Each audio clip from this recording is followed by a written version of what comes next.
Shalom. My name is Adam, and I welcome you to the parable of the vineyard.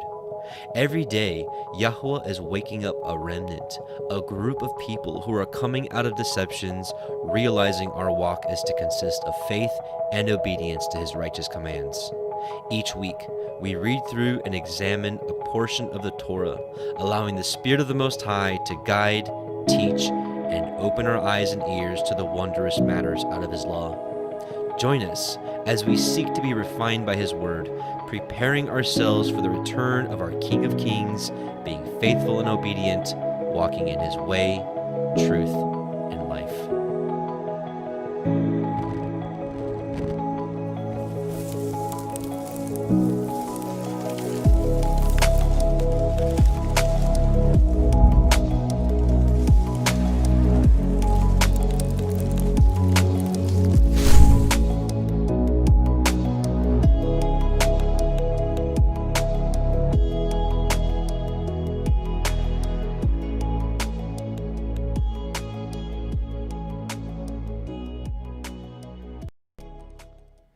And Shabbat Shalom, and welcome back, brothers and sisters, to the Parable of the Vineyard Torah portions. This is week 3, Lech Lecha. We'll be going over Genesis chapters 12 through 17, and this is all about the call of Abraham out of his home country to go where Yahuah has sent him, which is, of course, ultimately Canaan, and, of course, the story as we know it. So this is a very, very interesting Torah portion and a lot to go over. I know I say that every time, but I got to tell you, before we get started, I haven't been this pumped up about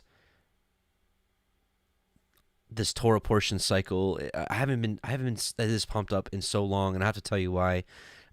It's something that I just hadn't really studied out in depth before, which was the adding in the Targums. This year, I really felt like the Father was like Masoretic, which we'll be reading from the Sefer, of course, the Septuagint, which we kind of did last year, and also this year, not only the Dead Sea Scrolls, just checking the Dead Sea Scrolls version as well, or the manuscripts, but the Targums this year. And I kind of stayed away from the Targums because I really didn't know a whole bunch about them. Even growing up in Judaism, I really never heard of the Targums, as funny as that was. Or it's not funny, but you know what I mean, as interesting as that is. But I guess I always kind of just understood them, thought them to be like just rabbinic commentary and whatnot. But it's not that at all. It's really an Aramaic translation of the scriptures, and it's the oldest that we have. It's older than the Septuagint. It's at least 200 years older than the Septuagint. And I gotta tell you, I'm only through halfway through Exodus right now, but going through Genesis and going through Exodus halfway, and reading the Psalms and Isaiah and the Targums, brothers and sisters, this is a treasure hunt, and I'm really excited to share some of those findings with you this Torah portion cycle. So anyways, with that being said, I just want to let you know I'm pumped up in just an amazing way for his word. This feels like 2015 all over again, which was the year really coming to the Father through biblical cosmology, and well, of course, learning about the amazing ways of coming back to his Torah. So anyways, with that being said, let's pray and ask him to bless this, and let's move on to the study, because as always, we've got a lot to cover. So Heavenly Father, Most High, we just come before you in Yahusha's name, and we just thank you for, quite frankly, the desire to follow you, the desire to know you. And we know that we're not to glory in anything, but to glory in that this fact that we know and understand you and your word. And this is just more precious than anything that we can attain on this earth. So we thank you for that. And we just pray you continuously work and cultivate our heart, that we bring forth the right fruit that you so desire, and that you strengthen us, that we would never dare go to the left or the right hand of your way, of your narrow path. We love you, we bless you, and we pray that you open our eyes and ears to hearing the wondrous matters out of your Torah. In Yahusha's name, we pray in all these things. Amen and hallelujah. So let's get right into it, and we're gonna do a screen share. And actually, what we're gonna be doing, if just in case you missed the first couple weeks, we are doing the Word Audio Project, which is a dramatized version of reading the scriptures based off of the Sefer. I will warn you that these chapters are still in their kind of rough cut phase. There's no sound effects; it's just kind of the background music with the reading, and we're working on getting that finalized. So it's a massive undertaking, but we're very excited to do it. So if you hear me reading but you don't see my lips moving, it's because it's a pre-recorded reading of this audio. So we'll be doing that, and then we'll kind of go back and fill in some of the gaps. So actually, excuse me, I forgot to mention, before we get started, we're actually going to read the book of Jasher, chapter 11, verse 1 through chapter 12, verse 44. And this is a story that was completely taken out of the Septuagint and the Masoretic, but is included in Jasher and is actually confirmed in the Targums. This is one of the most amazing stories of Abraham that you may have never, ever heard. And this kind of fits the gap right before he's called out of the Ur of the Chaldees, which we're going to start with in Genesis chapter 12 tonight. But so before we do that, let's fill in this whole of the story that you may have never heard about Abraham. And again, this is book of Jasher, or Yashar, chapter 11. And Nimrod, son of Cush, was still in the land of Shinar, and he reigned over it and dwelt there, and he built cities in the land of Shinar. And these are the names of the 4 cities which he built, and he called their names after the occurrences that happened to them in the building of the tower. He called the first Babel, saying, because Yahweh there confounded the language of the whole earth, and the name of the second he called Eredj, because from there Elohim dispersed them. And the third he called Eredj, saying there was a great battle at that place. And the fourth he called Kalna, because his princes and mighty men were consumed there, and they vexed Yahweh, and they rebelled and transgressed against him. And when Nimrod had built these cities in the land of Shinar, he placed them in the remainder of his people, his princes, and his mighty men that were left in his kingdom. And Nimrod dwelt in Babel, and there he renewed his reign over the rest of his subjects. And he reigned securely, and the subjects and princes of Nimrod called his name Amraphel, which we'll actually see in Genesis 14. One of the kings is called Amraphel, but little do we know that the Masoretic hid the fact that Amraphel is Nimrod, saying that at the tower his princes and men fell through his means. Notwithstanding this, Nimrod did not return to Yahweh, and he continued in wickedness and teaching wickedness to the sons of men. And Mardon, his son, was worse than his father, and continued to add to the abominations of his father. And he caused the sons of men to sin. Therefore it is said, from the wicked goeth forth wickedness. At that time there was war between the families of the children of Ham, as they were dwelling in the cities which they had built. And Chedorlaomer, king of Elam, went away from the families of the children of Ham, and he fought with them, and he subdued them. And he went to the 5 cities of the plain, and he fought against them, and he subdued them, and they were under his control. And they served him 12 years, and they gave him a yearly tax. At that time died Nahor, son of Serug, in the 49th year of the life of Abram, son of Terach. And in the 50th year of the life of Abram, son of Terach, Abram came forth from the house of Noah, and went to his father's house. And Abram knew Yahweh, and he went in his ways and instructions, and Yahweh his Elohim was with him. So it's really interesting that Noah and Shem kind of had this kind of school training up in the ways of Yahweh. And so Abraham attended there, and we learn from a different portion later on in Jasher that Isaac went and studied there, and so did Jacob as well. And Terah, his father, was in those days still captain of the host of the king of Nimrod, and he followed strange Elohim. And Abram came to his father's house and saw 12 gods standing in their temples. And the anger of Abram was kindled when he saw these images in his father's house. And Abram said, as Yahweh liveth, these images shall not remain in my father's house. So shall Yahweh who created me to do unto me, if in 3 days' time I do not break them all. And Abram went from them, and his anger burned within him. And Abram hastened and went from the chamber to his father's outer court, and he found his father sitting in the court, and all his servants with him. And Abram came and sat before him. And Abram asked his father, saying, Father, tell me, where is Elohim, who created heaven and earth, and all the sons of men upon earth? And who created you and me? And Terah answered his son Abram and said, Behold, those who created us are all with us in the house. And Abram said to his father, My lord, show them to me, I pray. And Terah brought Abram into the chamber of the inner court. And Abram saw, and behold, the whole room was full of gods of wood and stone, 12 great images, and others less than they without number.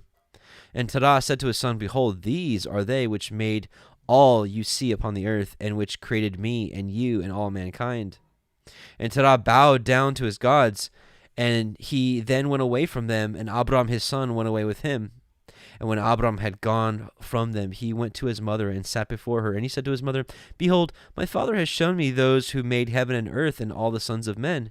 Now therefore hasten and fetch a kid from the flock, and make it of savory meat, that I may bring it to my father's gods, as an offering for them to eat. Perhaps I may thereby become acceptable to them.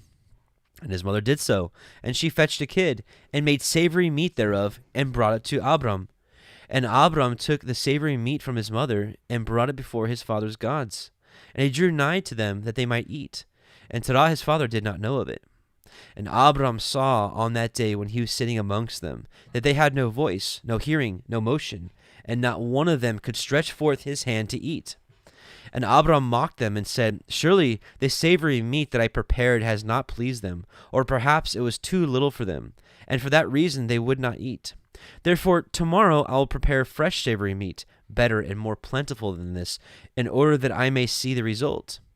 And it was on the next day that Abram directed his mother concerning the savory meat, and his mother arose and fetched 3 fine kids from the flock, and she made of them some excellent savory meat, such as her son was fond of. And she gave it to her son Abram, and Terah his father did not know of it.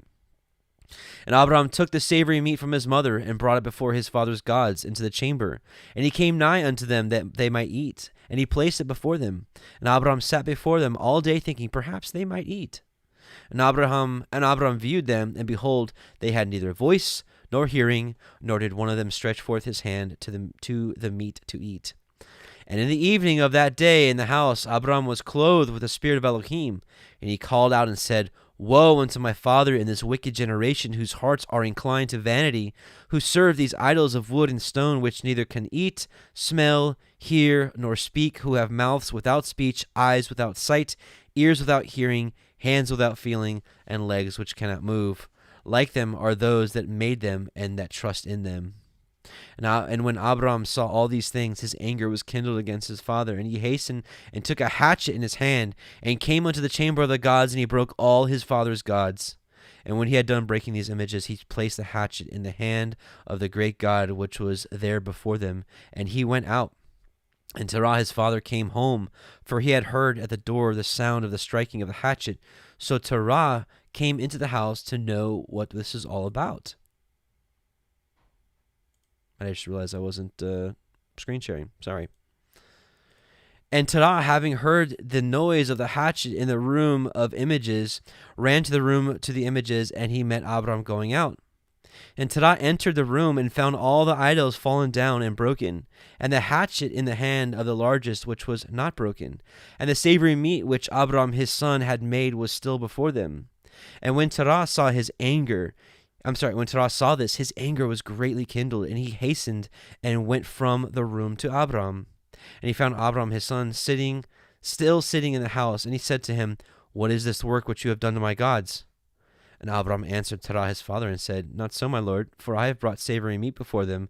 And when I came nigh to them with the meat, that they might eat, they all at once stretched forth their hands to eat before the great one had put forth his hand to eat.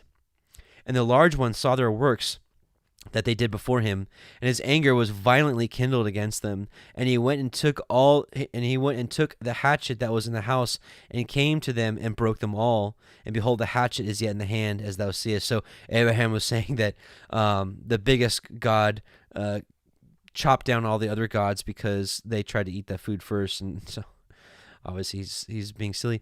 And Terah's anger was kindled against his son Abram when he spoke this. And Terah said to Abram his son in anger, What is this tale that you have told? Thou speakest lies to me. Is there in these gods spirit, soul, or power to do all that you have told me? Are they not wood and stone? And have I not made them myself? And Canst you speak such lies, saying that the large God was with them, smote them? It is you that did place the hatchet in the hands, and then sayest he smote them all. And Abram answered his father, and said to him, And how canst you then serve these idols, in whom there is no power to do anything? Can these idols in which do truest deliver you? Which you trustest deliver you? Can they hear thy prayers when thou callest upon them? Can they deliver thee from the hands of thy enemies? Or will they fight thy battles for thee against thy enemies? That thou shouldst serve wood and stone, which neither can speak nor hear? And now surely it is not good for thee, nor for the sons of men that are connected with you, to do these things.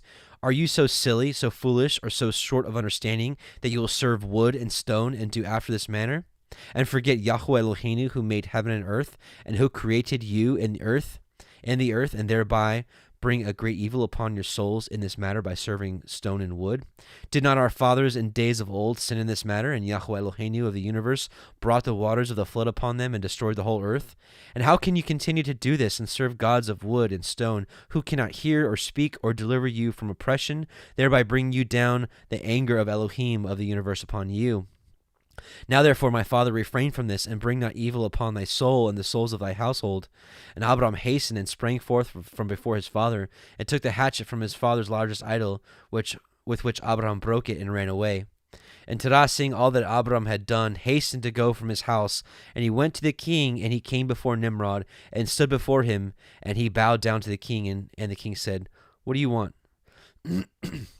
And he said, I beseech you, my lord, hear me. Now 50 years back a child was born to me, and thus has he done to my gods, and thus has he spoken. And now therefore, my lord and king, send for him, that he may come before you, and judge him according to the law, that we may be delivered from his evil.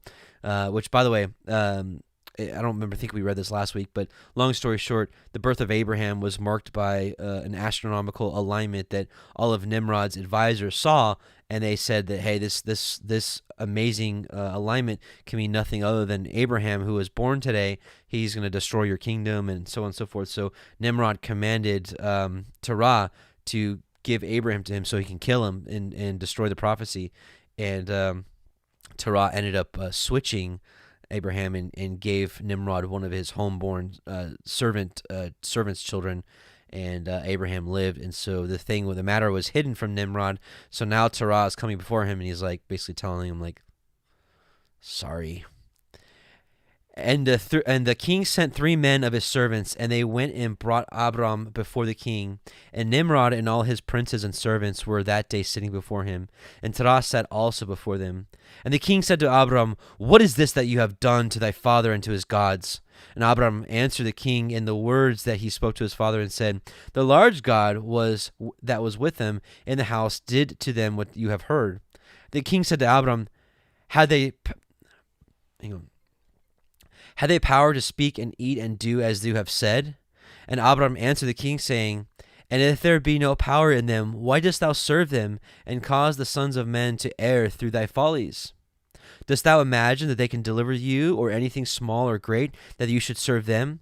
And why wilt thou not sense the Elohim of the whole universe, who created you, and in whose power it is to kill and keep alive? O fool! And this is Abraham talking to Nimród. O foolish, simple, and ignorant king, woe unto you forever. I thought you would teach thy servants the upright way, but you have not done this, but hast filled the whole earth with thy sins and the sins of thy people who have followed your ways. Dost thou not know, or hast thou not heard, that this evil which thou doest, our ancestors sinned therein in the days of old, and the great eternal Elohim brought the waters of the flood upon them and destroyed them all, and also destroyed the whole earth on their account? And wilt thou and thy people rise up now and do like unto this work, in order to bring down the anger of Yahuah Elohiym of the universe, and to bring evil upon you and the whole earth? Now therefore put away this evil deed which thou doest, and serve the Elohim of the universe, as thy soul is in his hands, and then it will be well with you. And if thy wicked heart will not hearken to my words, to cause thee to forsake thy evil ways, and to serve the eternal Elohim, then wilt thou die in shame in the latter days, you and your people, and all who are connected with you, hearing thy words or walking in thy evil ways. And when Abram had ceased speaking before the king and all the princes, Abram lifted up his eyes to the heavens, and he said, Yahuah seeth all the wicked, and he will judge them. Chapter 12. And when the king heard the words of Abraham, he ordered him to be put into prison. And Abraham was in prison 10 days. It was 10 days in prison. At the end of those days, the king ordered that all the kings, princes, and governors of different provinces and the sages should come before him. And they sat before him. And Abraham was still in the house of confinement. The king said to the princes and sages, "Have you heard what Abraham, the son of Terah, has done to his father? Thus has he done to him, and I ordered him to be brought before me, and thus has he spoken. His heart did not misgive him, neither did he stir in my presence. And behold, now he is confined in the prison. And therefore decide what judgment is due to this man who reviled the king, who spoke and did all the things that you have heard." And they all answered the king, saying, "The man who revileth the king should be hanged upon a tree.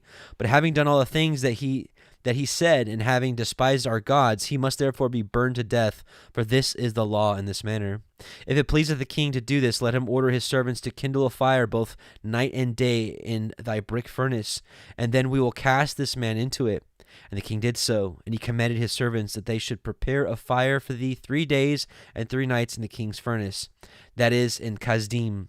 And the king ordered them to take Abraham from prison, and to bring him out to be burned. And all the king's servants, princes, lords, governors, and judges, and all the inhabitants of the land, about 900,000 men, stood opposite the furnace to see Abraham. And all the women and little ones crowded upon the roofs and towers to see what was doing with Abraham, and they all stood together at a distance, and there was not a man left that did not come on that day to behold the scene. And when Abraham was come, the conjurers of the king and the sages saw Abraham, and they cried out to the king, saying, "Our sovereign lord, surely this is the man whom we know to have been the child at whose birth the great star swallowed the 4 stars," this is what I was telling you about earlier, "which we declared to the king now 50 years since. And behold, now his father has also transgressed thy commands, and mocked thee by bringing thee another child, which thou didst kill." And when the king heard their words, he was exceedingly wroth, and he ordered Terah to be brought before him. And the king said, "Hast thou heard what the conjurers have spoken? Now tell me truly, how didst thou? And if thou shalt speak truth, thou shalt be acquitted." And seeing that the king's anger was so much kindled, Terah said to my king, "My lord and king, thou hast heard the truth, and what the sages have spoken is right." And the king said, "How couldst thou do this thing, to transgress my orders, and to give me a child that thou didst not beget, and take value for him?" And Terah answered the king, "Because my tender feelings were excited for my son at that time, and I took a son of my handmaid, and I brought him to the king." And the king said, "Who advised you to do this? Tell me. Do not hide it aught from me, and then you shall not die." And Terah was greatly terrified in the king's presence, and he said to the king, "It was Haran, my eldest son, who advised me to this. And Haran was in those days that Abraham was born 32 years old, but Haran did not advise his father to do anything. For Terah said this to the king in order to deliver his soul from the king, for he feared greatly. And the king said to Terah, "Haran, thy son, who advised thee to this, shall die through the fire with Abraham, for the sentence of death is upon him for having rebelled against the king's desire in doing this." And by the way, the canon backs up that Haran died in Ur of the Chaldees. Or we don't know that yet. I'm sorry. And Haran at that time felt inclined to follow the ways of Abraham, but he kept it within himself. And Haran said in his heart, "Behold, now the king has seized Abraham on account of these things which Abraham did. And it shall come to pass that if Abraham prevail over the king, I will follow him. But if the king prevail, I will follow and go after the king." So his heart was double-minded. Double-minded. And when Terah had spoken this to the king concerning Haran his son, the king ordered Haran to be seized with Abraham. And they brought them both, Abraham and Haran his brother, to cast them into the fire. And all the inhabitants of the land, and the king's servants and princes, and all the women and little ones were there standing that day over them. And the king's servants took Abraham and his brother, and they stripped them of all their clothes, excepting their lower garments which were upon them. And they bound their hands and feet with linen cords. And the servants of the king lifted them up and cast them both into the furnace. And Yahuah loved Abraham, and he had compassion over him. And Yahuah came down and delivered Abraham from the fire, and he was not burned. But all the cords with which they bound him were burned, while Abraham remained and walked about in the fire. So the story about Shadrach, Meshach, and Abednego, this happened to Abraham first. Just like Nebuchadnezzar, right, when they were tossed into the fire because they didn't bow down to the statue. Well, Abraham was tossed into the fire because he broke down the images, right?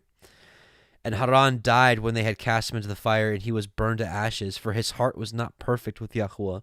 And those men who cast him into the fire, the flames of the fire spread over them, and they were burned, and 12 men of them died. And Abraham walked in the midst of the fire 3 days and 3 nights, and all the servants of the king saw him walking in the fire. And they came and told the king, saying, Behold, we have seen Abraham walking about in the midst of the fire, and even the lower garments which are upon him are not burned, but the cord with which he was bound is burned. And when the king heard their words, his heart fainted, and he would not believe them. So he sent other faithful princes to see this matter. And they went and saw it and told the king. And the king rose to go and see it. And he saw Abram walking to and fro in the midst of the fire. And he saw Haran's body burned. And the king wondered greatly. And the king ordered Abram to be taken out of the fire. And his servants approached to take him out, and they could not, for the fire was round about, and the flame ascending toward them from the furnace. And the king's servants fled from it. And the king rebuked them, saying, Make haste and bring Abram out of the fire, that you shall not die. And the servants of the king again approached to bring Abram out. And the flames came upon them and burned their faces, so that 8 of them died.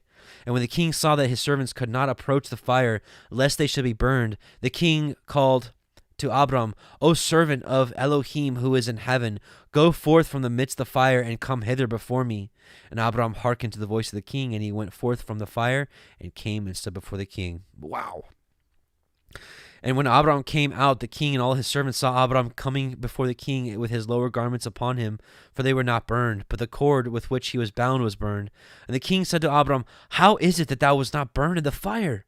And Abram said to the king, The Elohim of heaven and earth, in whom I trust, and who has all that in his power, he delivered me from the fire into which thou didst cast me. And Haran, the brother of Abram, was burned to ashes, and they sought for his body, and they found it consumed. And Haran was 82 years old when he died in the fire of Kasdim. And the king, princes, and inhabitants of the land, seeing that Abram was delivered from the fire, they came and bowed down to Abram. And Abram said to them, Do not bow down to me, but bow down to the Elohim of the world who made you, and serve him, and go in his ways. For it is he who delivered me from out of this fire, and it is he who created the souls and the spirit of all men, and formed man in his mother's womb, and brought him forth into the world, and it is he who will deliver those who trust in him from all pain. Hallelujah. Wow. And this thing seemed wonderful in the eyes of the king and princes, that Abram was saved from the fire, and that Haran was burned. And the king gave Abram many presents, and he gave him his 2 head servants from the king's house. The name of the one was Onai, and the name of the other was Eliezer. And that became the head of Abram's house, right? And all the kings and princes and servants gave Abram many gifts of silver and gold and pearl, and the king and his princes sent him away, and he went in peace. And Abram went forth from the king in peace, and many of the king's servants followed him. About 300 men joined him. And Abram returned on that day and went to his father's house, he and the men that followed him. And Abram served Yahuah, his Elohim, all the days of his life. And he walked in his ways and followed his Torah, his law. And from that day forward, Abram inclined the hearts of the sons of men to serve Yahuah. In that time, Nahor and Abram took unto themselves wives, the daughters of their brother Haran.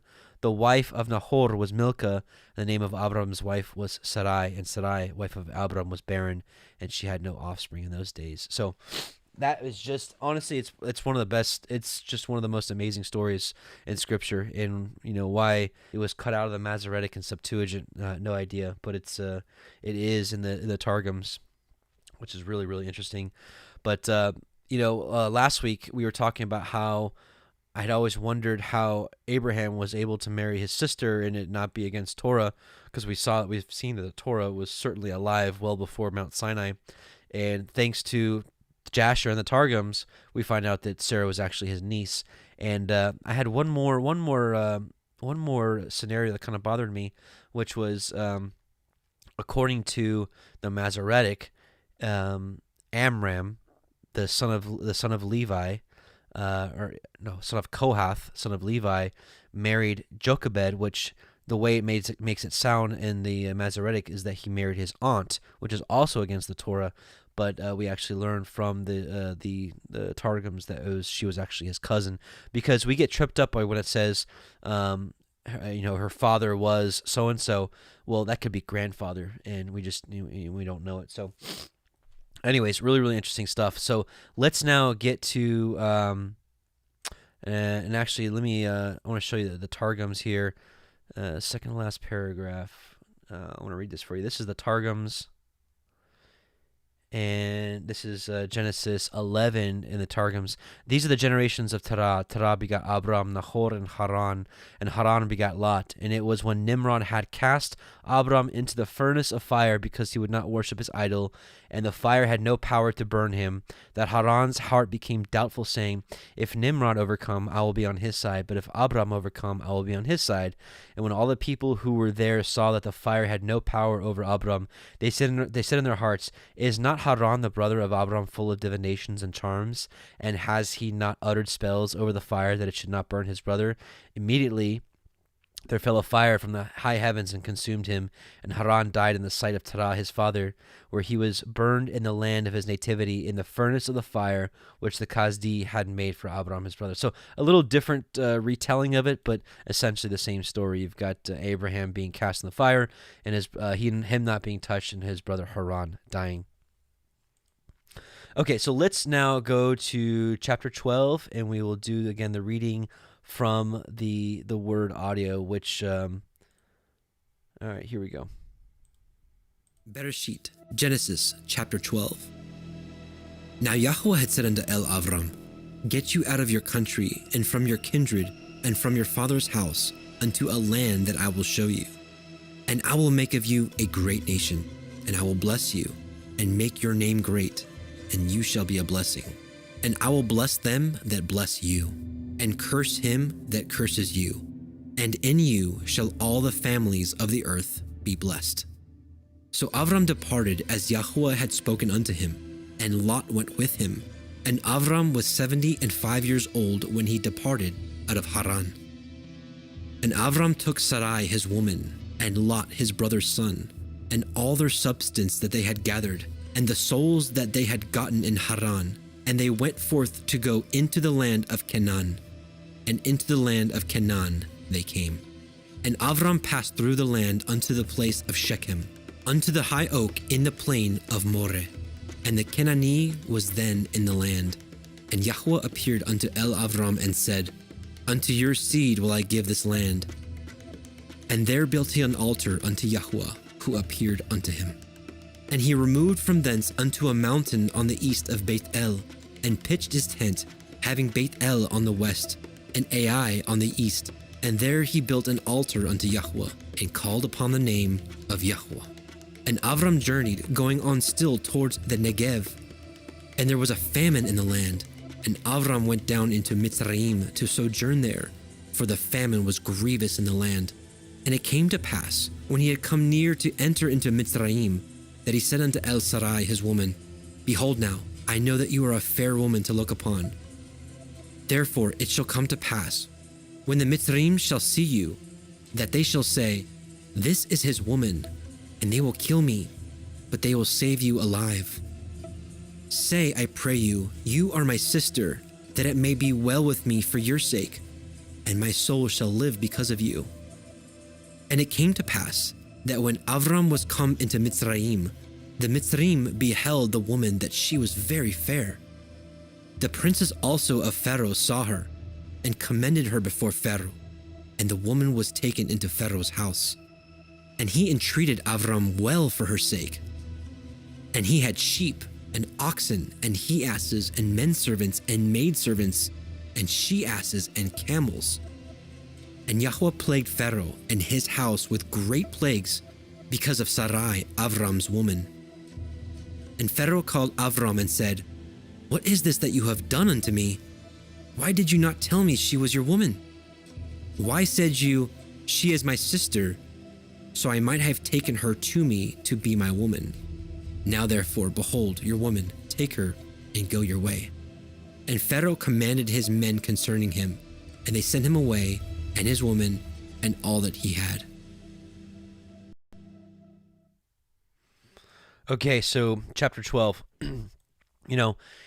It's always a question that I have is, would we be willing to leave everything we have at the drop of a dime, or whatever that saying is? Would you be willing to leave everything you have in an instant if Elohim was like, go, right? And actually, a lot of you are kind of doing that. A lot of you have been kind of heeding the call to leave the coasts, leave the big cities, and find something a little deeper in the heartland of this country, seeing what's coming on this country. But more so, I always wonder what it's going to be like that day when he comes and gathers us. I've been recently thinking that it might be something like when the two angels came to Sodom and Gomorrah, and they're like, let's go. We need to go now. You've got just a minute. Grab what you can and let's go. Don't turn back. Remember Lot's wife, like Yahusha says in Luke, the book of Luke. So, with everything that's going on, and because I really do believe that those that believe in Messiah, keep his commandments, will be the wise virgin, the ready bride. And I really believe that he takes those people out of harm's way. It's going to be a very small people. I mean, it's going to be a drop in the bucket compared to the 2 billion professing Christians on this earth. It's going to be just a drop in the bucket. But I do believe that is available for people that hearken or hear his voice in these last days. So if that's the case, how's it going to happen? Is he going to be like, let's go, or I don't know. But all I know is that we need to think about this and be willing to just leave everything when Yahuah says so. So, and I know most of you wouldn't be like, oh no, I'm not going to go I'm just going to stay here and hate. Now, I know none of you would do that, but it's I guess comforting to think that day might happen in our lifetime. But anyways, one interesting little tidbit about this. So this, we kind of just read through this and just move on. But here's Egypt, and here is, his people kind of being oppressed because his wife gets taken from him, and here you got Egypt with bunches of plagues. There's a passage in Jasher chapter 67. Where it's actually Balaam of all people, who is a counselor to Pharaoh. He actually, this is hundreds of years later, retells this story. Actually, excuse me, it's not. It's Jethro actually retells the story. This is Jasher chapter 67. We'll start at verse 16, and this is a dream that Pharaoh had, and he was just freaking out about it. And Pharaoh rose up early in the morning, and he called all his servants and related to them the dream, and the men were greatly afraid. Excuse me. And the king said to all his wise men, I interpret, I pray you, the dream which I had dreamed, that I may know it. And Balaam, the son of Beor, answered the king and said to him, this means nothing else but a great evil that will spring up against Egypt in the last days. For a son will be born to Israel who will destroy all Egypt and its inhabitants, and will bring forth the Israelites from Egypt with a mighty hand. Now therefore, O king, take counsel upon this matter, that you may destroy the hope of the children of Israel and their expectation before this evil arise against Egypt. And the king said unto Balaam, and what shall we do thus unto Israel? Surely after a certain manner we did at first counsel against them, and could not prevail over them. Now therefore give you also advice against them, by which we may prevail over them. And which, by the way, Balaam is the one that gave Pharaoh the evil counsel to enslave the Israelites. And Balaam answered the king, saying, send now and call thy two counselors, and we will see what their advice is upon this matter, and afterward they will speak. And the king sent and called his two counselors, Reuel the Midianite and Job the Uzite. Yes, this is Job. And they came and sat before the king. And the king said to them, behold, you have both heard the dream which I have dreamed, and the interpretation thereof. Now therefore give counsel, and know, and see what is to be done to the children of Israel, whereby we may prevail over them, before their evil shall spring up against us.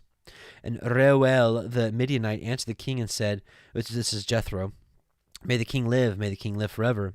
If it seem good to the king, let him desist from the Hebrews and leave them, and let him not stretch forth his hand against them. For these are they whom Yahuah chose in days of old, and took as the lot of his inheritance from amongst all the nations of the earth and the kings of the earth. And who is there that stretcheth his hand against them with impunity, of whom their Elohim was not avenged? Surely thou knowest that when Abraham went down to Egypt, Pharaoh, the former king of Egypt, saw Sarah his wife, and took her for a wife, because Abraham said, "She is my sister," for he was afraid lest the men of Egypt should slay him on account of his wife. And when the king of Egypt had taken Sarah, then Elohim smote him and his household with heavy plagues, until he restored unto Abraham his wife Sarah, and then he was healed. And so anyways, and he also retells the same thing that happens to Abimelech. So this story is so major that it's told, this is what, probably hundreds of, maybe 100, 150 years later.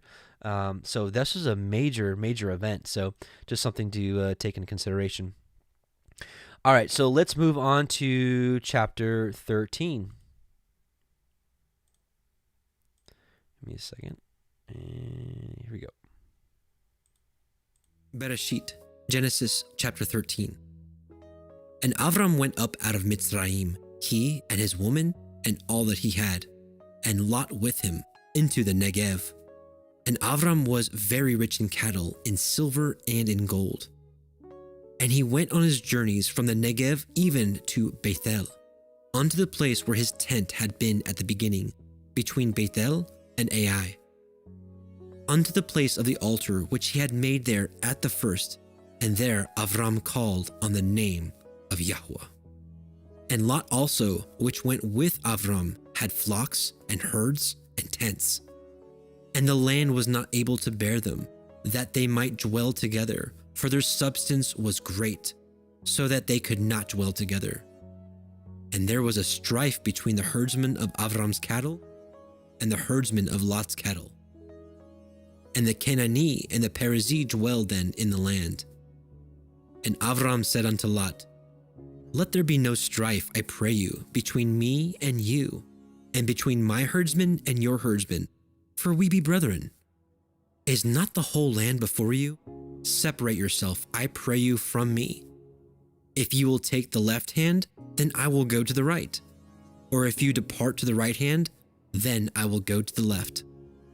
And Lot lifted up his eyes and beheld all the circle of the Yarden, that it was well watered everywhere, before Yahuah destroyed Sodom and Amorah, even as the garden of Yahuah, like the land of Mitzrayim, as you come unto Zoar. Then Lot chose him all the circle of the Yarden, and Lot journeyed east, and they separated themselves the one from the other. Avram dwelt in the land of Canaan, and Lot dwelt in the cities of the circle of the Yarden, and pitched his tent towards Sodom. But the men of Sodom were wicked and sinners before Yahuah exceedingly. And Yahuah said unto Avram, after that Lot was separated from him, Lift up your eyes, and look from the place where you are, northward, and southward, and eastward, and westward. For all the land which you see, to you will I give it, and to your seed forever.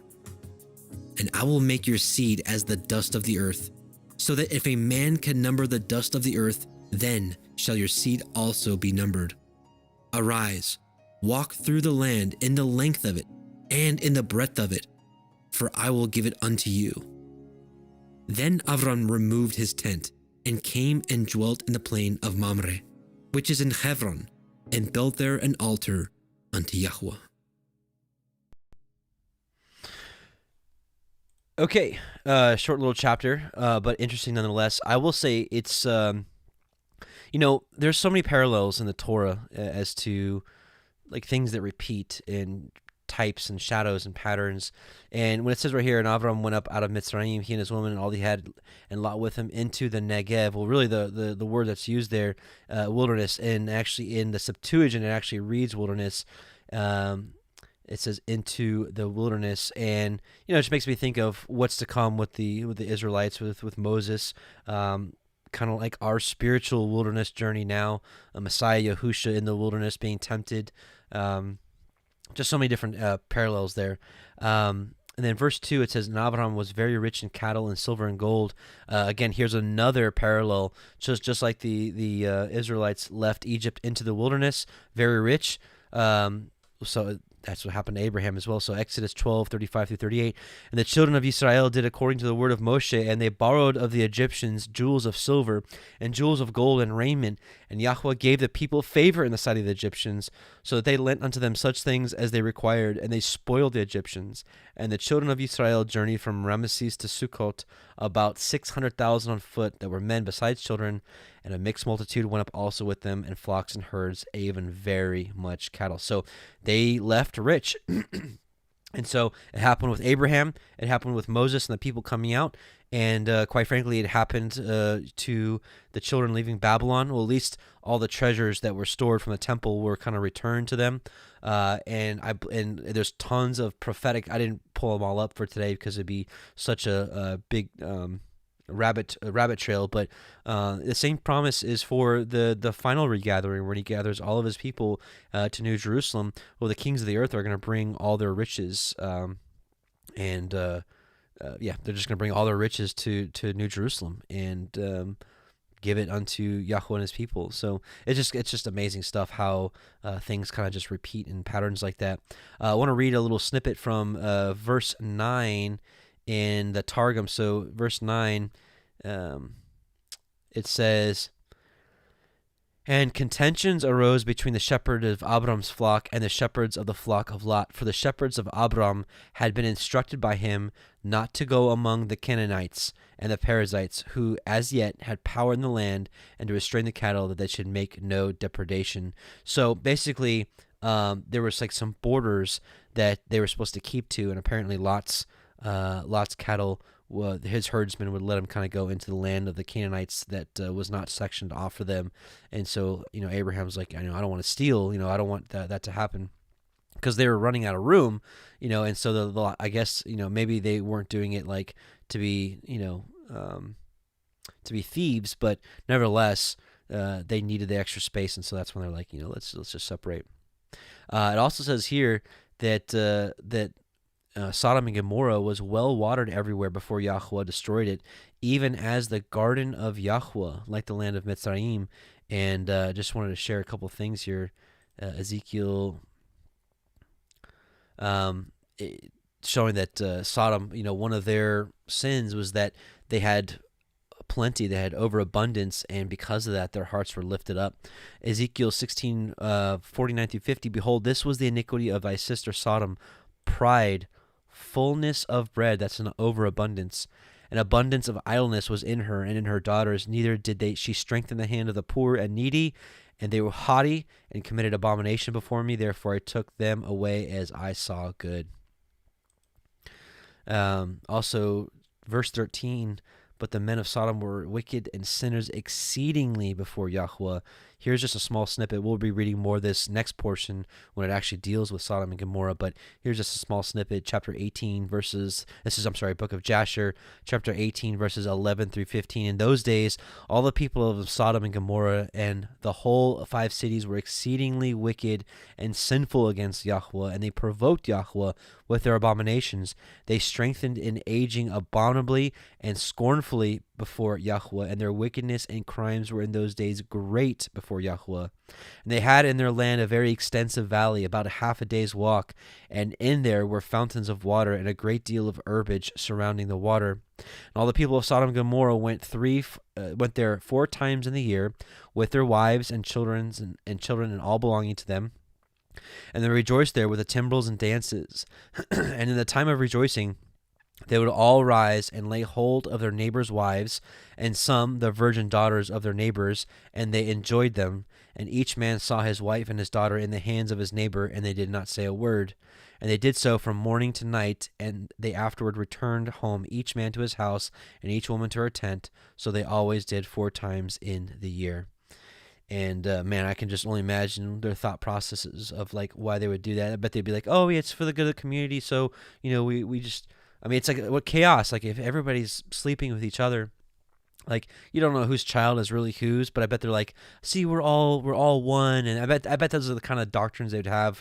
I can just only imagine they'd be like, "Oh, we just need to come together and we just need to be all one big family, and so we need to share each other and don't withhold a thing from each other." And this is real community, right? And man, well, how disgusting. I mean, can you imagine those of you that are parents, seeing your daughter, with your, like, what, 13, 14-year-old virgin daughter, just, have your neighbor having his way with. I mean, that is just, like, beyond me. It's just disgusting. And this is just a small snippet of some of the stuff they did. Another snippet from the Targums that says, "And the men of Sodom were depraved in their wealth, one with another, and they sinned in their bodies, and they sinned with open nakedness and the shedding of innocent blood, and practiced strange worship, and they rebelled greatly against the name of Yahuah." And then I also want to read Jasher, a little snippet in Jasher 13, verses 1 through 4. "And Terah took his son Abram and his grandson Lot and the son of Haran and Sarai his daughter-in-law, the wife of his son Abram, and all the souls of his household, and went with them from Ur-Kasdim to go into the land of Canaan. And when they came as far as the land of Haran, they remained there, for it was exceedingly good land for pasture, and of sufficient extent for those who accompanied them. And the people of the land Haran saw that Abram was good and upright with Elohim and men, and that Yahuah his Elohim was with him. And some of the people of the land of Haran came and joined Abram. And he taught them the instruction of Yahuah and his ways. And these men remained with Abram in his house, and they adhered to him. And Abram remained in the land 3 years, and at the expiration of 3 years, Yahuah appeared to Abram and said to him, I am Yahuah, who brought you forth from Ur the Kasdim, and delivered thee from the hands of all thine enemies. So, like, what enemies are these? Of course, this is Nimrod and all of his schemes. And now, therefore, if thou wilt hearken to my voice, and keep my commandments, my statutes, and my Torah, then I will cause thine enemies to fall before you, and I will multiply your seed like the stars of heaven, and I will send my blessing upon all the works of thy hands, and thou shalt lack nothing. And that promise is still alive for his seed, even unto this day. And then 13:15, it says, for all the land which you see, to you will I give it, and to your seed forever. And this is one of the biggest reasons why, this and chapter 15, which we'll see in a bit, this is the land of inheritance, to where it says that his seed will remain forever. That's why I truly believe that that is where New Jerusalem will rest upon, which is basically what we call the Levant area, which I'll show you a picture here in a sec. But let's get to chapter 14. And this is probably one of my favorite background songs for the reading. Bereshit, Genesis, chapter 14. And it came to pass in the days of Amraphel, king of Shinar, Arioch, king of Elakar, Kedor Laomer, king of Elam, and Tidal, king of nations, that these made war with Bera, king of Sodom, and with Birsha, king of Amorah, Shinav, king of Admah, and Shem-Eber, king of Tseboim, and the king of Bela, which is Zoar.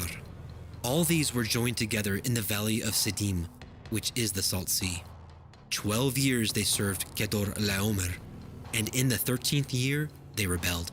And in the 14th year came Kedor Laomer, and the kings that were with him, and smote the Rephaim in Ashtaroth, Karnaim, and the Zuzim in Chem, and the Emim in Shaveh Kiryathaim, and the Horim in their Mount Seir, unto El Paran, which is by the wilderness.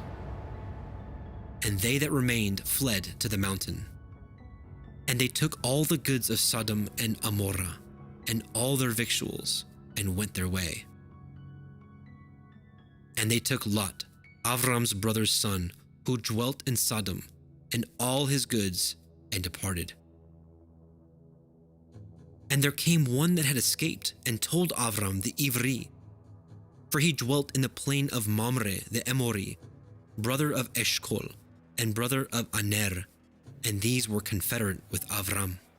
And when Avram heard that his brother was taken captive, he armed his trained servants, born in his own house, 318, and pursued them unto Dan. And he divided himself against them, he and his servants, by night, and smote them, and pursued them unto Hova, which is on the left hand of Damascus. And he brought back all the goods, and also brought again his brother Lot, and his goods, and the women also, and the people. And the king of Sodom went out to meet him after his return from the slaughter of Kedorlaomer, and the kings that were with him at the valley of Shaveh, which is the king's valley. And Malki-Tzedek, king of Shalem, brought forth bread and wine, and he was the priest of El Elyon.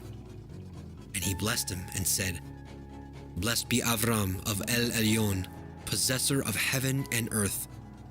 And blessed be El Elyon, which has delivered your enemies into your hand. And he gave him tithes of all. And the king of Sodom said unto El Avram, Give me the persons and take the goods to yourself. And Avram said to the king of Sodom, I have lifted up my hand unto El Yahuah, El Elyon, the possessor of heaven and earth, that I will not take from a thread even to a shoe latchet, that I will not take anything that is yours, lest you should say, I have made Avram rich, save only that which the young man have eaten, and the portion of the men which went with me, Aner, Eshkol, and Mamre, let them take their portion.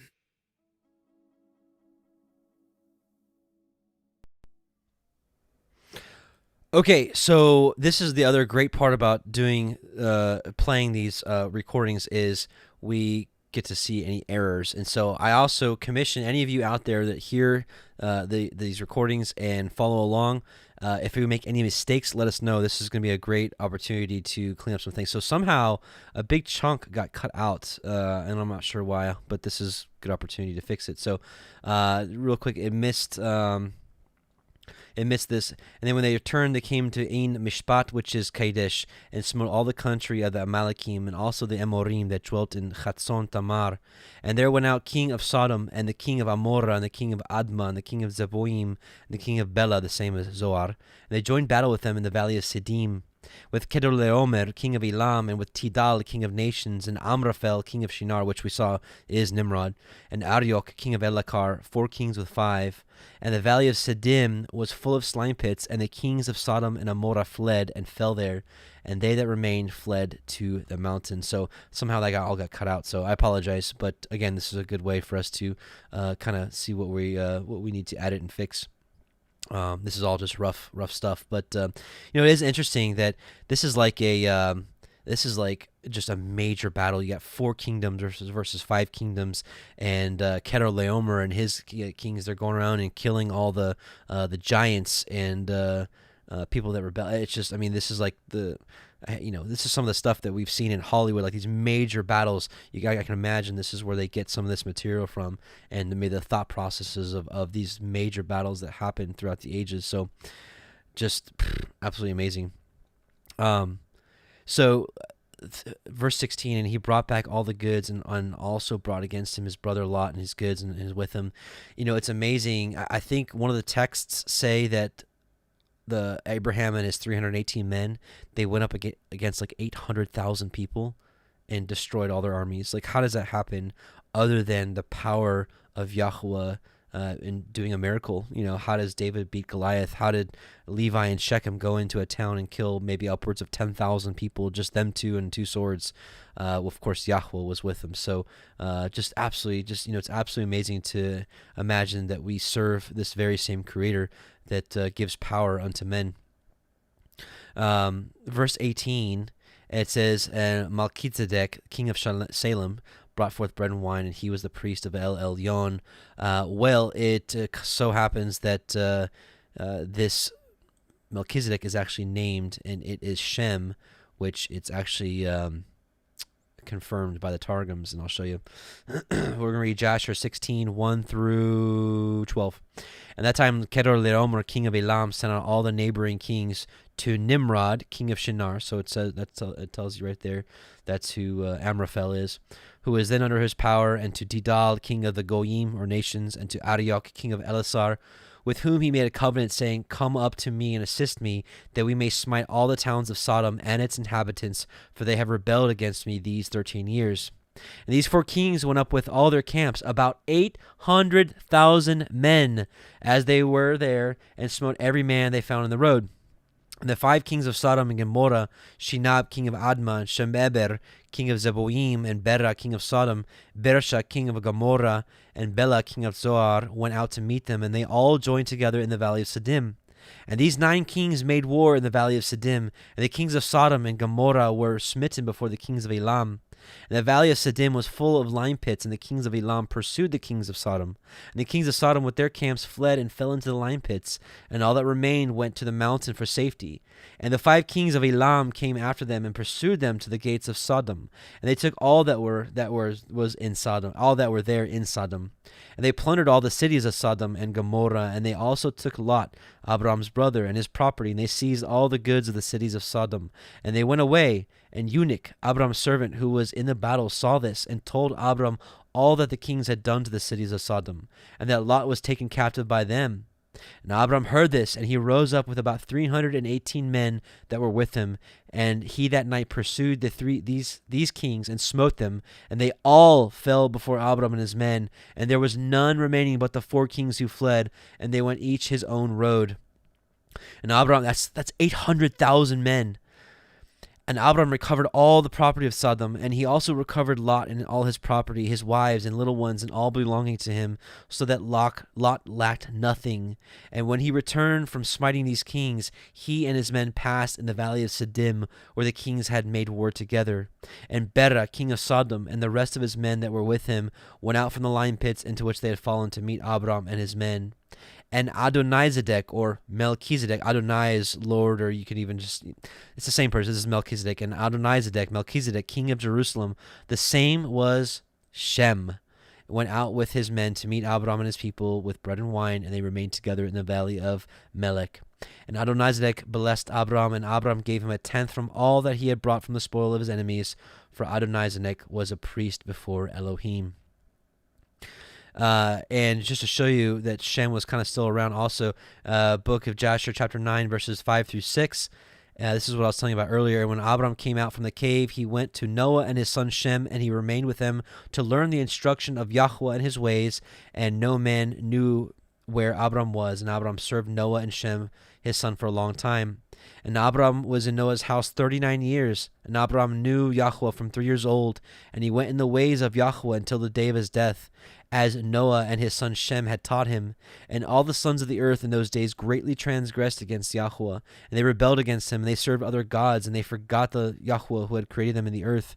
And the inhabitants of the earth made unto themselves at that time every man his god, gods of wood and stone, which could neither speak, hear, nor deliver. And the sons of men served them as they became their gods.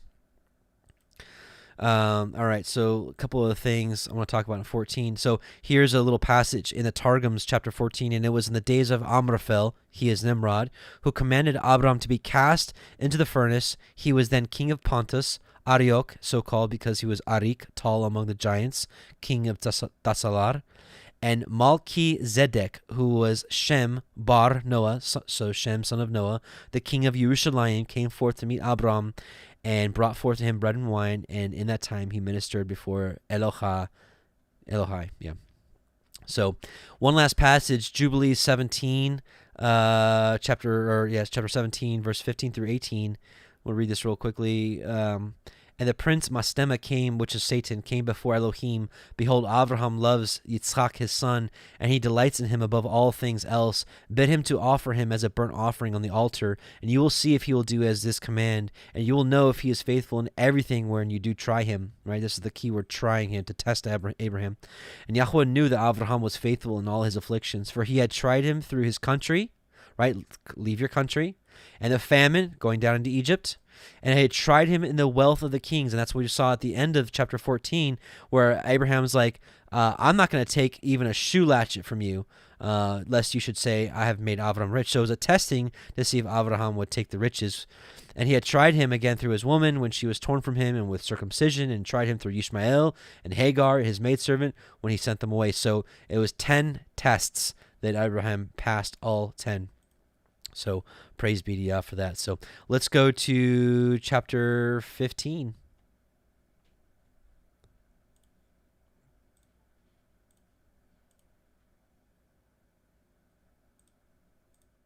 Bereshit, Genesis chapter 15.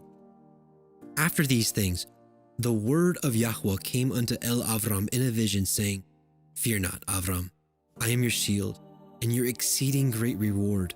And Avram said, Adonai Yahuah, what will you give me, seeing I go childless, and the steward of my house is this Eliezer of Damascus?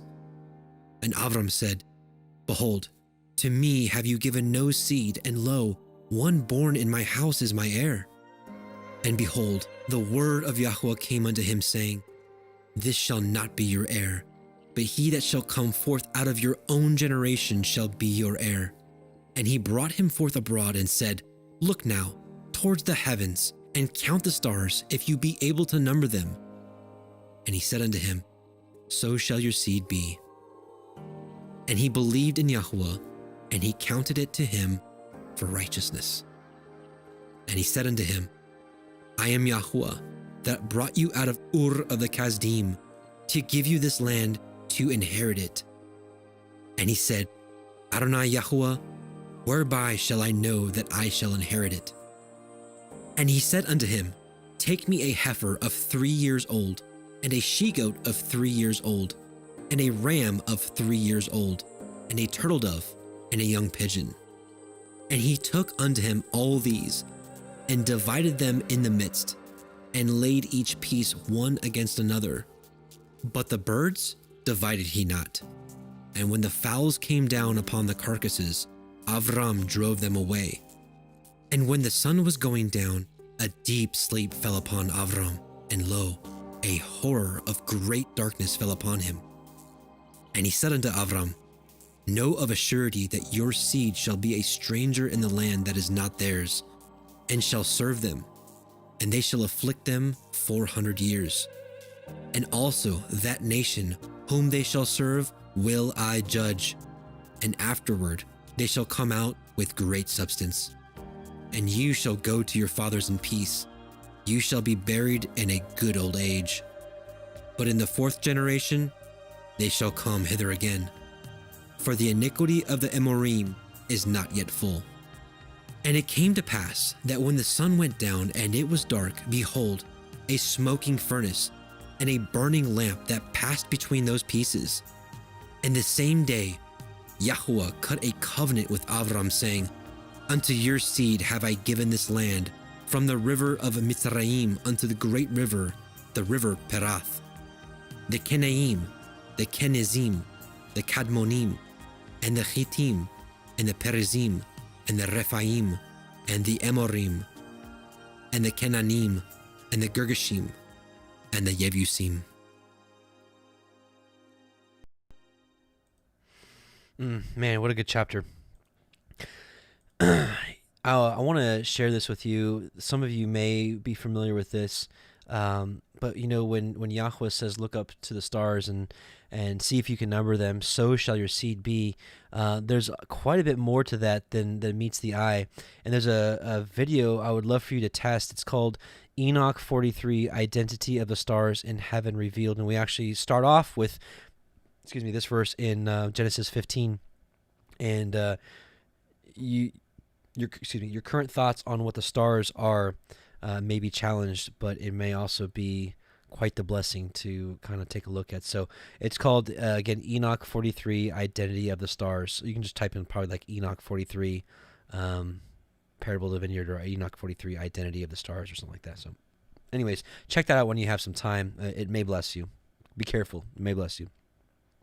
Verse 6, it says, and he believed in Yahuah, and it was counted to him for righteousness, and praise Yah for that.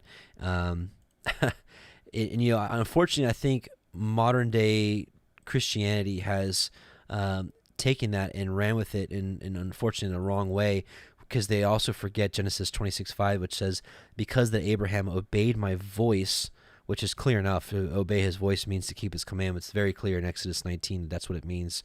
And kept my charge, my commandments, my statutes, and my laws. So faith and obedience is what Abraham had. And if we want to be the seed of Abraham, as Yahusha says, you know, he says, as he said to the Pharisees, you know, if you were Abraham's seed, you would do the deeds of Abraham. And this is what Abraham did. So praise Yah for that. Verse 8, it says, or actually not verse 8. Let's see, where is it? It's not verse 8. Where is it? Well, maybe not. But we were speaking earlier about the land of inheritance, the promised land. This is what's called the Levant, essentially. It's maybe even out here, but these are the borders that were that Abraham was given, and this is what I believe is roughly where New Jerusalem is going to sit. And it's right about the same. It's very close in size for that to work. So pretty interesting. And let's see. Let's read a little portion in the Targums. This is chapter 15. Is that right? Let's see. Let's scroll down. Sorry. 15.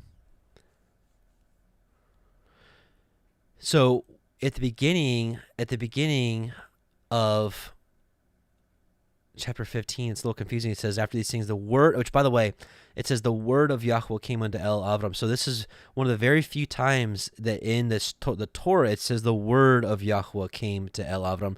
And those of us any of us that have read the book of John, we know that the word is Yahusha, his son. And so what you'll find is that Yahusha is all over the Old Testament. I'm here to say that when Messiah said that no man has seen the Father, I believe that to be true. And what I mean by that is everything, all glory, everything is due to the Father, but he's done so through his Son. His Son has always been the mediator on earth. I believe it was his Son that was on Mount Sinai, his Son that was walking in the garden in the cool of the day saying, Adam, where are you? He formed Adam out of the dust. All these interactions you're seeing here with Abraham, all was Messiah. And that's just kind of where I've been led. And what's been really surprising about the Targums is the Targums, almost everything says the word. The covenant is through the word. The covenant of circumcision is through his word. I mean, it's so clear. And why that was cut out of the Septuagint, the Masoretic, I have no idea. Maybe to hide the truth that it was the word from the beginning that was with man, and that the covenant was made through the Father, but through him. To the Father, but through him. So, but it says here, the word of Yahuah came unto Avram in a vision, saying, fear not, Avram, I am your shield and your exceeding reward. So why would he say fear? Because we haven't seen any fear from Abraham, except for maybe when he went into Egypt, and he's like, I don't want to die, so just say that I'm your brother. But outside of that, we don't really see any fear from him. So the Targums actually kind of give us an idea of what was going through his mind before Messiah said, fear not. After these words, this is chapter 15. After these words, when the kings had gathered together and had fallen before Abraham, and 4 kings had been slain, and the 9 hosts brought back, Abraham reasoned in his heart and said, woe to me, because I have received the reward of my appointments in this world, and have no portion in the world to come. Or peradventure the brethren and friends of those who have been slain will combine in legions and come against me. Or at that time there was found with me the reward of a little righteousness, so that they fell before me. But the second time reward may not be found with me, and by me the name of the heavens may be profaned. Thereupon was the word of Yahuah with Abram in a vision, saying, fear not. For if these men should gather together in legions and come against you, my word will be your shield. And also, if these fall before you in the world, the reward of thy good works shall be kept and be prepared before me in the world to come, great exceedingly. So that really explains, honestly, what he's talking about. Don't fear, I'm your shield and your exceeding great reward. So I got to tell you, these Targums are, quite frankly, a treasure hunt. I know I said that about the Septuagint. I really believe that even more so with the Targums, and I'm really excited to go over these with you all. So anyways, let's get into chapter 16. Excuse me. Bereshit, Genesis, chapter 16. Now Sarai, Avram's woman, bore him no children, and she had a handmaid, a Mitzri, whose name was Hagar.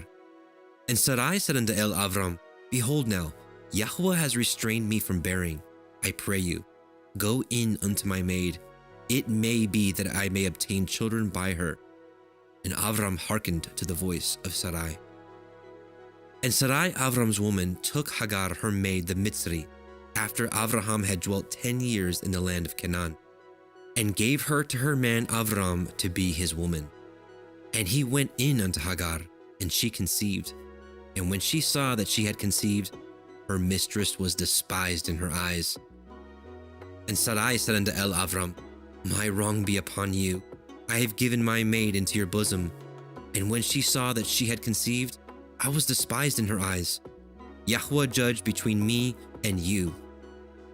But Abram said unto Sarai, Behold, your maid is in your hand.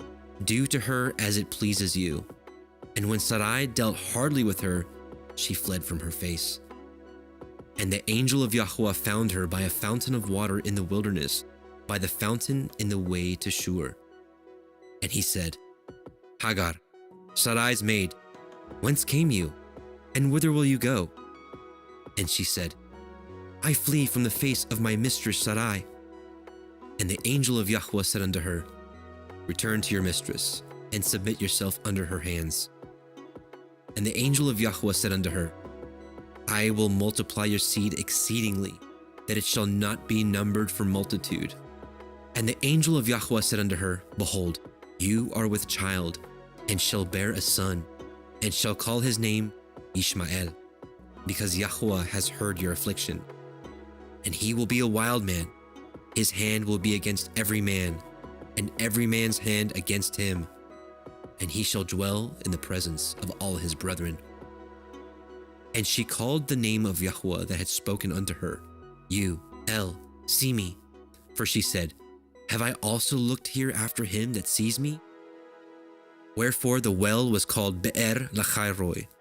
Behold, it is between Kadesh and Eredj. And Hagar bore Avram a son, and Avram called his son's name, which Hagar bore, Ishmael.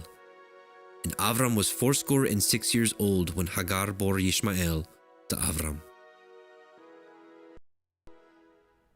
Okay, so a couple things here. It's interesting. I kept highlighting the angel of Yahuah, and I don't have the verses up here, so I'm not going to waste your time searching for them. But it's funny. I was actually had a few minutes, had a little bit of spare time last night, and I saw that Rob Skiba and Zen Garcia were doing a Genesis reading, and I click on it, and sure enough, they're reading this Torah portion, and Zen was reading the Targums, and it was very clear that Hagar had associated the angel of Yahuah with the word of Yahuah. So that's confirmed an understanding that I feel like Yahuah has been leading me and many of my close brothers to understand that the angel, not an angel, but the angel of Yahuah, like the one that was in the burning bush that was speaking to Moshe, says the angel of Yahuah was in the bush burning. So Hagar connects the word of Yahuah as being the angel of Yahuah. So I gotta tell you, this is why the Targums has been such a treasure hunt, because I'm seeing Messiah now clearer and more than I've ever seen. It is just an absolute blessing and just amazing. So let's take a look at a couple things. Let's look at Book of Jasher, chapter 16, 23 through, 16. We're going to, was that 23 through 33. And Sarai, the daughter of Haran, Abram's wife, was still barren in those days, and she did not bear to Abram either son or daughter.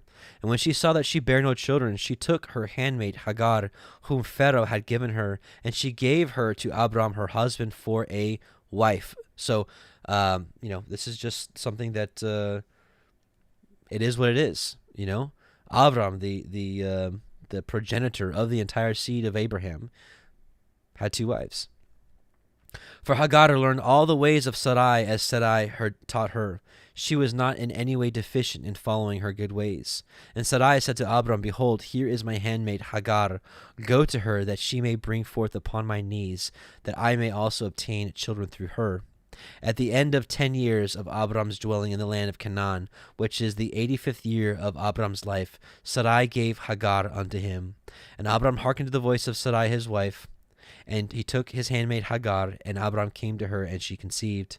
And when Hagar saw that she had conceived, she rejoiced greatly, and her mistress was despised in her eyes. And she said within herself, this can only be that I am better before Elohim than Sarai my mistress. For all the days that my mistress has been with my Lord, she did not conceive. But me, Yahuah has caused in so short time to conceive by him. And when Sarai saw that Hagar had conceived by Abram, Sarai was jealous of her handmaid. And Sarai said within herself, this is surely nothing else, that she must be better than I am. And Sarai said unto Abram, my wrong be upon you. For at the time when thou didst pray before Yahuah for children, why didst thou not pray on my account, that Yahuah should give me seed from you? And when I spake to Hagar in thy presence, she despised my words, because she has conceived, and thou wilt say nothing to her. May Yahuah judge between me and you for what you have done to me. So basically she's saying that Abraham is the wrong because Hagar disrespected her in the presence of Abraham, and Abraham didn't say anything. And Abraham said to Sarai, behold, thy handmaid is in your hand. Do unto her as it may seem good in your eyes. And Sarah afflicted her, and Hagar fled from her to the wilderness. Also, we'll take a look at Jubilees 17. Give me a second here.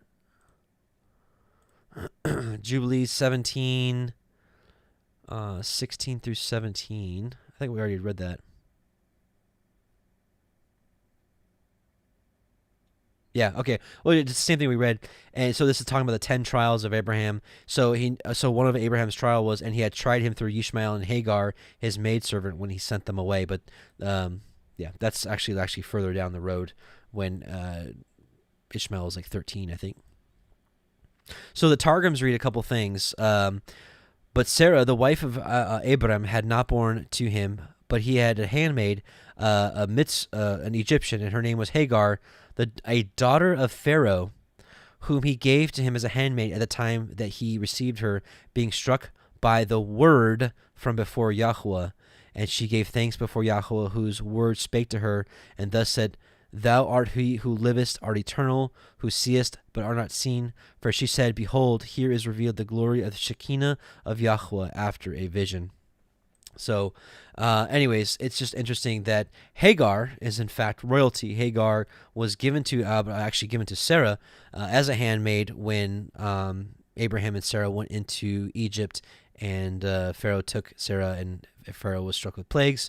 Gave him, riches and cattle, and apparently one of his daughters. So Hagar is royalty. So interesting, very interesting. All right, last chapter. Let's go to 17, and we'll finish up this Torah portion. Give me just a second. Bereshit, Genesis, chapter 17. And when Avram was 90 years old and 9, Yahuah appeared to Avram and said unto him, I am El Shaddai, walk before me and be perfect, and I will make my covenant between me and you, and will multiply you exceedingly. And Avram fell on his face, and Elohim talked with him, saying, As for me, behold, my covenant is with you, and you shall be a father of many nations. Neither shall your name any more be called Avram, but your name shall be Abraham. For a father of many nations have I made you. And I will make you exceeding fruitful, and I will make nations of you, and kings shall come out of you. And I will establish my covenant between me and your seed after you in their generations for an everlasting covenant, to be Elohim unto you, and to your seed after you. And I will give unto you, and to your seed after you, the land wherein you are a stranger, all the land of Canaan, for an everlasting possession, and I will be their Elohim.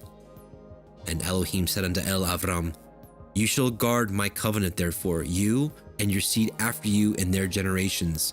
This is my covenant which you shall guard, between me and you and your seed after you. Every male child among you shall be circumcised. And ye shall circumcise the flesh of your foreskin, and it shall be a sign of the covenant betwixt me and you. And he that is 8 days old shall be circumcised among you, every male child in your generations. He that is born in your house, and he that is bought with your money must need to be circumcised. And my covenant shall be in your flesh for an everlasting covenant.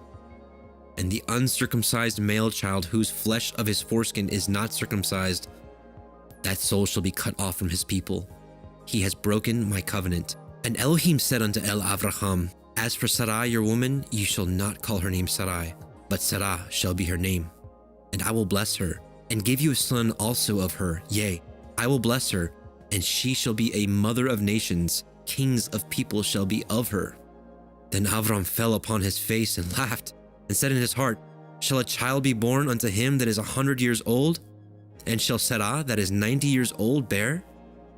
And Abraham said unto Elohim, Oh, that Ishmael might live before you. And Elohim said, Sarah your woman shall bear you a son indeed, and ye shall call his name Yitzchak. And I will establish my covenant with him for an everlasting covenant, and with his seed after him. And as for Ishmael, I have heard you. Behold, I have blessed him, and will make him fruitful, and will multiply him exceedingly. 12 princes shall he beget, and I will make him a great nation. But my covenant will I establish with Yitzchak, which Sarah shall bear unto you at this set time in the next year. And he left off talking with him, and Elohim went up from Abraham. And Abraham took Ishmael his son, and all that were born in his house, and all that were bought with his money, every male among the men of Abraham's house, and circumcised the flesh of their foreskin in the selfsame day, as Elohim had said unto him. And Abraham was 90 years old and 9 when he circumcised in the flesh of his foreskin. And Ishmael his son was 13 years old when he was circumcised in the flesh of his foreskin. In the selfsame day was Abraham circumcised, and Ishmael his son. And all the men of his house born in the house and bought with money of the stranger were circumcised with him. There it is, the big day. And you know, in here, so many times it says for everlasting generations, forever, forever, every single one. There's no ifs, ands, or buts from my understanding. But to start off in verse 1, it says, and be perfect. And this is a commandment also from Messiah Yahusha. You know, most of us grew up in a thought process or a faith, quote unquote faith. It's like, oh, we're all sinners and we're all just going to mess up. And that's just, you know, God just loves us anyways, you know. And that's why we're just saved by faith, because nobody can keep the law. Only Messiah can keep the law. Not so. He has given us now the Spirit, so that we may walk in spirit and truth, which is what Yahweh commands of us, according to John chapter 4. Ye have heard that it had been said, this is Matthew, 5:43-48. Ye have heard that it had been said, thou shalt love thy neighbor and then hate thine enemy, which, by the way, it's had said. This is not written, because there's nowhere in the Torah it says you are to hate your enemy. But I say unto you, love your enemies, bless them that curse you, do good to them that hate you, and pray for them which despitefully use you and persecute you. And this is hard. This goes against the grain of what your insides feel like when somebody attacks you, whether physically or even sometimes worse, mentally or spiritually, like putting you down. Especially for this walk that we're on, you know, people, you know, are saying all sorts of names because we just want to keep the commandments, and that's just so weird, so different. That ye may be the children of your Father which is in heaven, for he maketh his sun to rise on the evil and on the good, and sendeth rain on the just and the unjust. For if you love them which love you, what reward have you? Anybody can do that, right? Do not even the publicans the same? And if you salute your brethren only, what do you more than others? Do not even the publicans do so? Be therefore perfect, even as our heavenly Father, even as your Father which is in heaven is perfect. So especially when dealing with people, we should be perfect. So when someone's like cursing you or telling you off, bless them. Say, I hear you. May Yah bless you, and have a great day. You know, or just something, and be sincere about it. Not just bless you, see ya.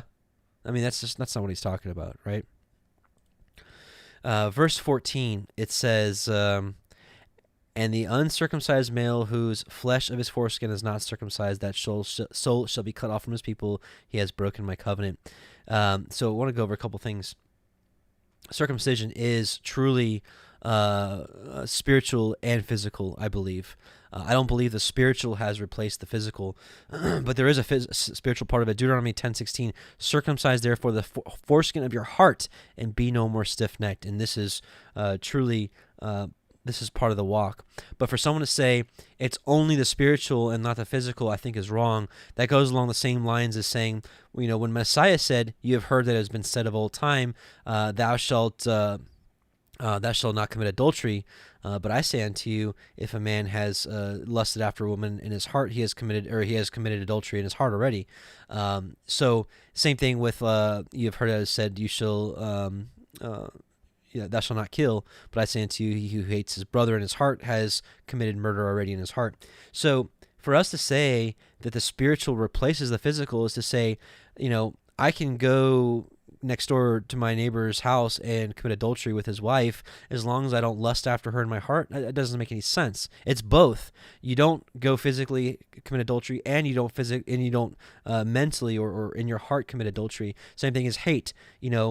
It's not just not literally going out and murdering somebody, but it's also not hating your brother without a cause. It's both. And that's how I liken also circumcision. It's not only the physical, but it's the spiritual as well. And this is where some of you are going to be upset with me. I'm not an anti-Paul guy, but I have some issues with him, and circumcision is one of them. I'm just here to say I disagree with what he writes here. 1 Corinthians 7:18-20 is any man called being circumcised, let him not become uncircumcised. Obviously, that's not possible. So maybe there's some foreshadowing here, like don't go a different way. Is any called in uncircumcision, let him not be circumcised. Now, unfortunately, this has been taken literally, in millions, if not billions, of people have gone through this walk and this faith not being circumcised because of this very verse. So you can say, oh, that's not what Paul was saying. Well, that's fine, and I might even agree with you because again, I'm not an anti-Paul guy per se. But I have some issues with some of his words and some of the fruit they have borne, and some of the fruit that's been born of this very verse is people not getting circumcised. And I believe that if we were to have to take a side, whether it be Genesis 17 or 1 Corinthians 7, I'm taking Genesis 17's word for it. That's the Torah, because even in the Torah itself says, if anybody leads you away from the commandments, that's me testing you. And I'm not here to say that Paul is purposefully leading people astray. I mean, who knows? I mean, maybe this part was added to his letters. I really don't have any idea. But I take issue with this. Circumcision is nothing. Who can say that? And uncircumcision is nothing but the keeping of the commandments of Elohim. Well, circumcision is one of the commandments of Elohim, and let every man abide in the same calling wherein he was called. I'm here to say that circumcision is still a commandment that has not been done away with. And I think that's a really slippery slope to say, we don't need to be circumcised anymore, and it's only the circumcision of the heart.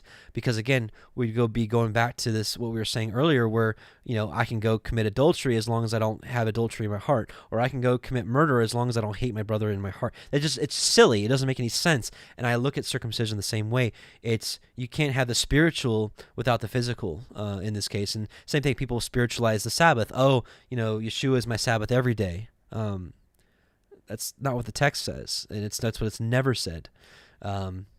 And what does the Messiah say? Matthew 5:17-18. Think not that I am come to destroy the Torah or the prophets. I am not come to destroy, but to fulfill. For verily I say unto you, till heaven and earth pass, which hasn't happened yet, of course, one jot or one tittle shall in no wise pass from the Torah till all be fulfilled. So the circumcision has not been done away with. It's something that is still here. And Deuteronomy 8:2, and thou shalt remember all the way which Yahuah the Elohim led you these 40 years in the wilderness, to humble you, to prove you, to know what was in your heart, whether you would keep his commandments or no. And quite frankly, circumcision, just to put it bluntly, is a commandment. And I don't believe it has been done away with. I don't think it's optional. I don't think that that if you've been called in uncircumcision, to stay in uncircumcision. I just don't agree with that. And so I know you may find some of my words hard, and you may feel that I'm speaking against the word of Elohim by speaking against Paul.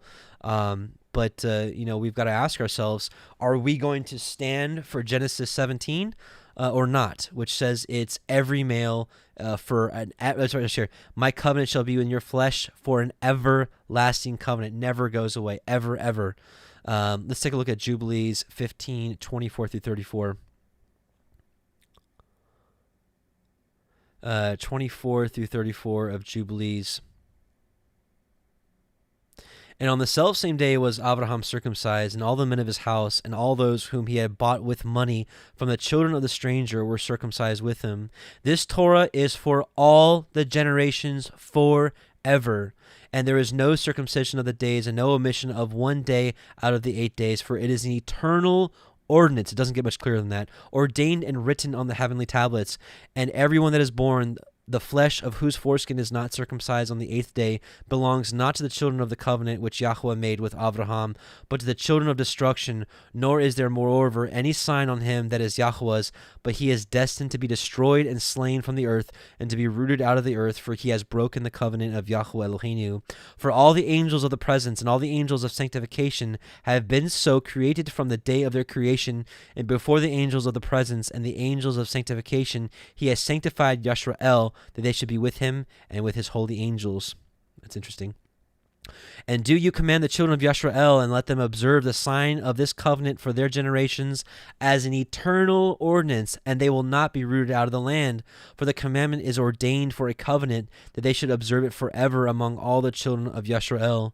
For Yishmael and his sons and his brothers and Esau, Yahuah did not cause to approach him, and he chose them not because they are the children of Abraham, because he knew them, but he chose Yisrael to be his people, and he sanctified it and gathered it from amongst all the children of men. For there are many nations and peoples, and all are his, and over all has he placed ruachot in authority to lead them astray from him. That's interesting, right? He says, I create the good and the evil. But over Yisrael, he did not appoint any angel or ruach. We learned about this actually at the end of the last Torah portions, that he divided the nations according to the 70 angels presiding over territories. But he said specifically there was not one that was supposed to be over Yisrael. But since we're in dispersion, of course, we're in the hands of one of these 70 angels. For he alone is their ruler, and he will guard them and require them at the hand of his angels and his ruachot, at the hand of all his powers, in order that he may guard them and bless them, that they may be his and he may be theirs from henceforth forever. And now I announce unto you that the children of Yisrael will not guard true to this ordinance, and they will not circumcise their sons according to all this Torah.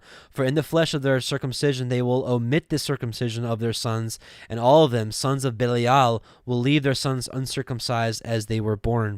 And there will be great wrath from Yahuah against the children of Yisrael, because they have forsaken his covenant and turned aside from his word, and provoked and blasphemed, inasmuch as they do not observe the ordinance of this Torah.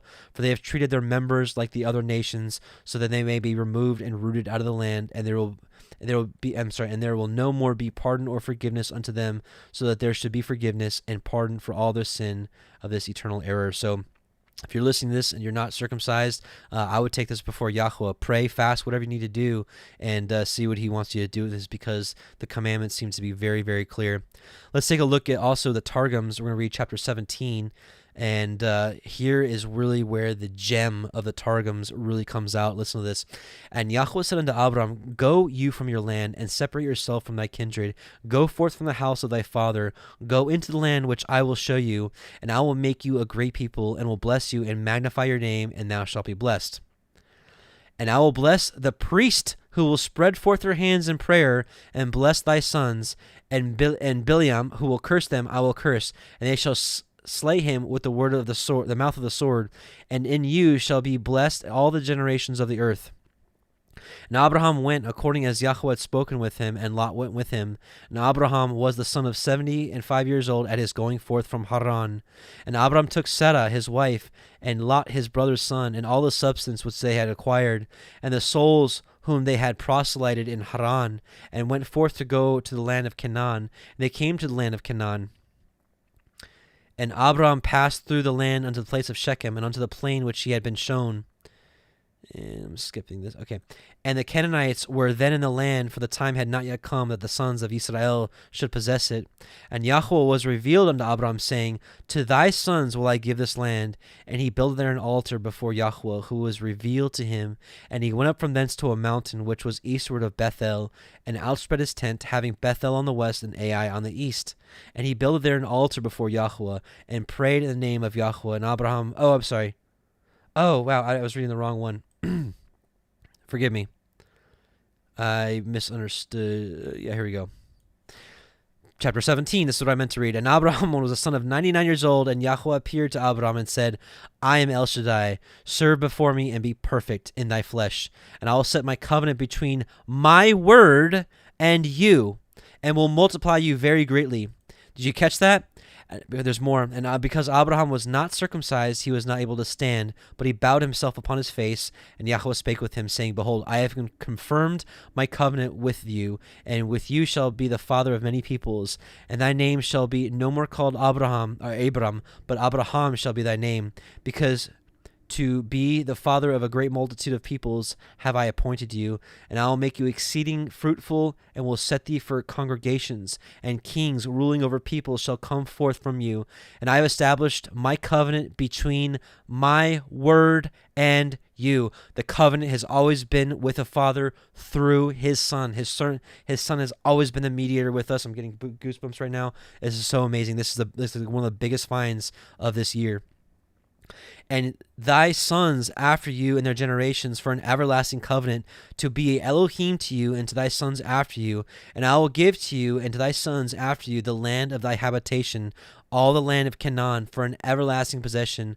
And I will be to them God, Elohim, and to Yahuah. And Yahuah said to Abraham, and thou shalt observe my covenant, you and your sons after you and their generations. This is my covenant that you shall observe between my word and you. Right? He's saying, my covenant is between my son and you. My son is my word and you. And your sons after you, every male of you being circumcised, though he have not a father to circumcise him, and you shall circumcise the flesh of your foreskin as a sign of the covenant between my word and you.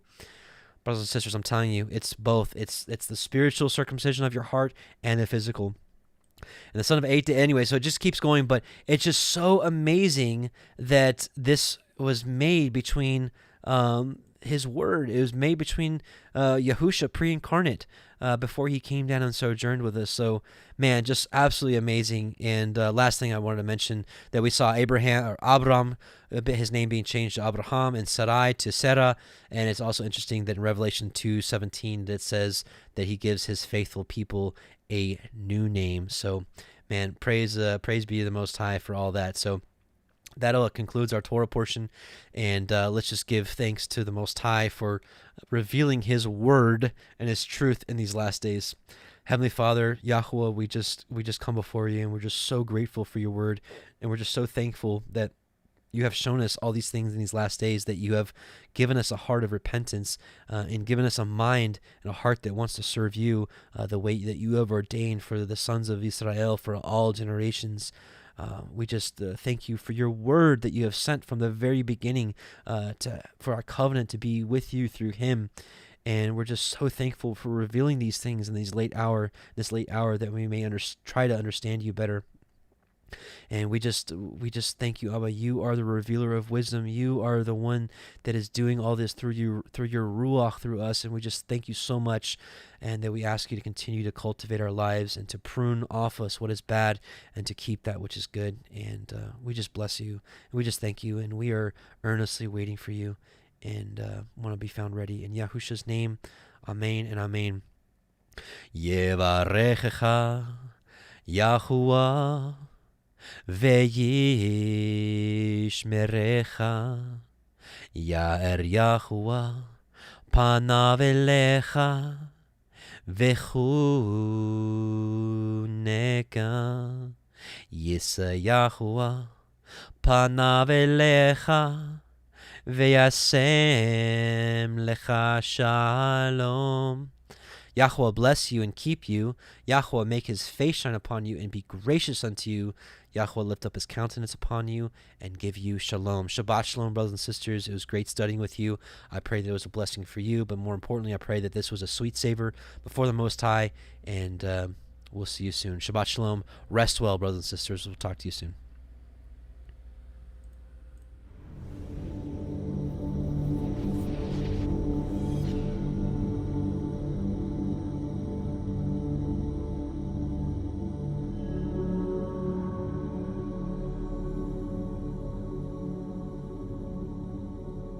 I sing to Yahuah for he is highly exalted. The horse and its rider he has thrown into the sea. Yah is my strength and song, and he has become my deliverance. He is my El, and I praise him, Elohim of my father, and I exalt him. Yahuah is a man of battle, Yahuah is his name. He has cast Pharaoh's chariots and his army into the sea, and his chosen officers are drowned in the sea of reeds. The depths covered them, they went down to the bottom like a stone.